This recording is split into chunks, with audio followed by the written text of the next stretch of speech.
Stop the media hatchet job. This comes in the wake of reports that EFCC invited some leaders of the ADC coalition movement's political party. It was said a few days ago that EFCC invited Tambuwal, the former governor of Sokoto State, on the grounds that, he was involved in money laundering.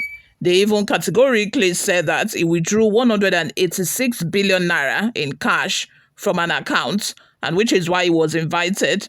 And the report also has it that, David Mark was invited as well, and some other ADC political party leaders as well. Tambuwal was detained overnight when he granted the invitation. Before we delve right into the details of today's news, if this is your first time here, you have not subscribed to this channel, what are you doing? What are you doing on YouTube if you're not subscribed to Newsroom Nigeria? Please make sure you subscribe, turn on the post notification bell. Also, leave your opinions in the comment section below. Don't forget to give this video a massive thumbs up as well. Lastly, please leave your opinions in the comment section. Let's continue this discussion over there. Without further delay, let's delve right into the details of today's news. African Democratic Congress ADC has once again doubled down on its stance that the Economic and Financial Crimes Commission EFCC is being used by the government to harass and intimidate opposition party leaders. Niger News reports that the opposition party was reacting to Monday's overnight detention of one of its leaders of a coalition and former governor of Sokoto State, Tambuwal, and invitation to Imo State government officials to urgently provide information on the 7-month tenure of former Imo State Governor Emeka Ihedioha. In a statement by its National Publicity Secretary Malam Bolaji Abdullahi, the ADC said it has become crystal clear that the EFCC is out on a hatchet job, a choreographed media trial targeted at bringing coalition leaders to disrepute. The party questioned why the EFCC had suddenly found urgent reason to investigate David Mark 10 years after leaving the Senate presidency. That's a very valid question. Like, why now? Why now? If he is not holding the position of a chairman of ADC, would he still be investigated? Why now, after 10 years of leaving the Senate presidency? Why did they wait till now to investigate him? This is a confirmation that both INEC, both EFCC, and all other government agencies are working for APC, and they're working, to do the bidding of a ruling party. They are not independent. All they do is go after opposition party. They go after, to target people.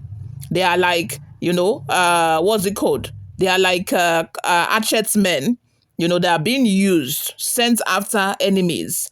That is what they are being used for.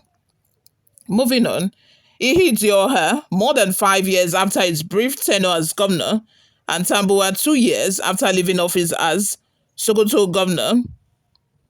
According to the ADC, the pattern of ignoring APC stewards with fresher and well-documented cases while targeting opposition figures with stale allegations is proof of selective justice and an assault on political freedom.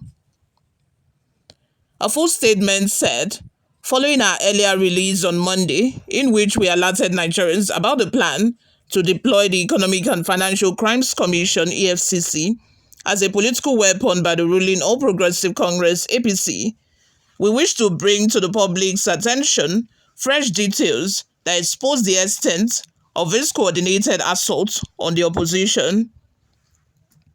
The detention of one of our leaders, former Sokoto State Governor, Senator Tambuwal, has marked the start of a crackdown intended to intimidate key leaders of the opposition and discredit them through media trials. As shown in an EFCC correspondence currently circulating online, the commission has now embarked on the investigation of another coalition chieftain, former Imo State Governor Emeka Ihedioha, with an urgent request to the officials to provide information related specifically to his brief 7 months in office.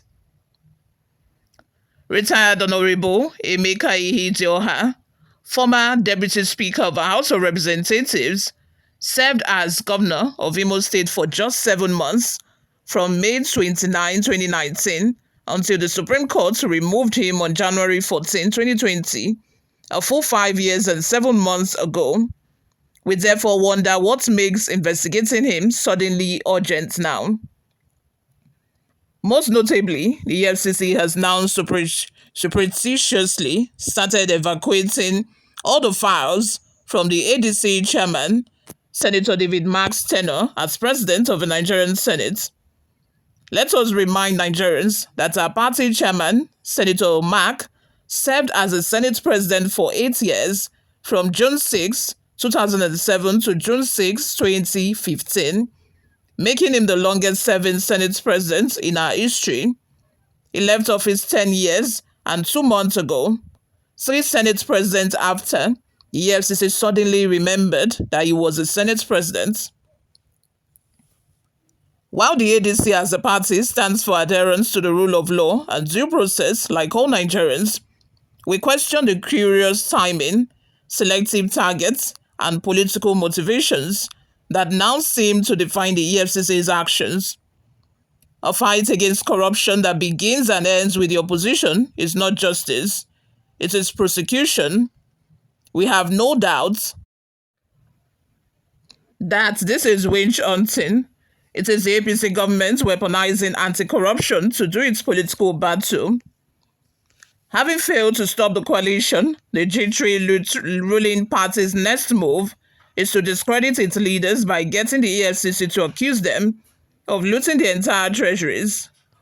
These are calculated media trials, which starts and ends with the accusation, the scandal, the consequent lowering of public estimation. It matters little whether there is a basis for these accusations. The game is a circus show. The questions write themselves. Why now? Why these men? Why these timelines? If corruption truly has no status of limitation, why are the EFCC's files on APC's own big men, many with fresher documented cases, gathering dust in forgotten drawers? Why does the EFCC only discover urgent anti-corruption zeal when an opposition leader becomes a political threat? The truth is simple. These are not fresh investigations. They are political maneuvers, cynical attempts to intimidate and weaken credible opposition voices ahead of the 2027 elections. The APC's EFCC does not touch its own while they are in office or when they defect to the ruling party. Once the former governor crosses over, their files vanish like morning dew. Since Ifeanyi Okowa joined the APC, have Nigerians heard a single whisper from the EFCC about his case? Yet opposition leaders are hounded with allegations from decades past without a shred of new evidence. Let this be on record. What the EFCC is doing on behalf of the APC government is anti-democracy. Every time the EFCC is deployed as a political bulldog, it tramples on public trust and shreds the credibility of our justice system. We remind the APC that state institutions do not belong to the ruling party. They belong to Nigerians. We call on citizens to speak up, to resist, and to demand that EFCC stop this witch hunting in the interest of our democracy. Today, it is David Mark, Idioha, and Tambuwal. Tomorrow, it could be anyone who dares to hold its government accountable. You all, let's have your thoughts and your opinions in the comment section, guys. Before we go, let's take a look at some of the reactions we got online. The first comment we have here says, Tinubu is digging his own grave, cause of sleepiness. I think he meant sleepless nights over ADC. At first, when this coalition started, they said, oh, this coalition, they are just a joke. You know, they are made up of disgruntled individuals who did not get what they wanted in APC or in other political party. And as a result, they have come together to remove Tinubu, blah, blah, blah. It's not going to work and all of that. But now that we are seeing that the APC government, they are going to the extent of using EFCC against the coalition movement, it shows that deep down they know that these people are a threat to them. Deep down they know that there's every possibility that this coalition will succeed in removing Tinubu, just like they did with APC in removing Goodluck Jonathan back then. They knew the viability of this coalition. They knew that if they go forward using with this kind of momentum, they could be successful at at their aim and ambition. Another comment from Oluwa Kayode Adeosun says, ADC, Abi, what is their name? So called, because you are opposition, law must not take its course. Invitation by government agencies should not be seen as call to death. So, Mr. Opposition, if your members has nothing to fear, let them go and answer the call. Everything should not be politicized. Yes, everything shouldn't be politicized. And, if the EFCC are just investigating and it's not selective justice, then it's fine. They are doing their job. If it cuts across the board, whether APC, whether PDP, whether Labour Party, whether ADC, then it's fine. They are doing their job. Nobody's going to blame them for that. But in a situation where they just unpick people who are their enemies, they unpick people who they are targeting, that one it calls for attention. That is not what they're supposed to be doing. If you say you're fighting against corruption, then make it equal, make it cut across board. The woman holding the scale on one hand and holding the sword on the other hand, her eyes are tied. She's blindsided because, pardon me, not blindsided. She's blindfolded. She cannot see. She cannot see where your affiliation lies. She cannot see if you're a member of APC, PDP, and all of that. It doesn't matter who you are. It doesn't matter your status or who you are in the society. As long as you fall short, as long as you're guilty, the sword is going to land on your head. That is what it means. That's what justice means. Not this one that EFCC are doing. That is only when you belong to APC, then you are free.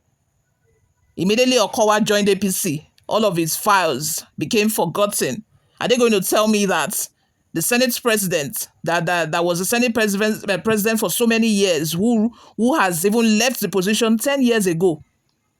What is the reason? Is it that they got a reliable tip or something that is making them to now do the investigation 10 years after he has left office? Meanwhile, there are other APC members who are still in office and they are not being investigated. Is there a reason for that? Is there a reason why they're only going after ADC members, ADC leaders, and not APC members? You all, let's have your thoughts and your opinions in the comment section. I would love to hear from you. Let me know what you all think of this. Thank you very much, guys, for always listening and watching. If you have not subscribed, please remember to subscribe. Give this video a massive thumbs up as well. I will see you all in my next video. Bye for now.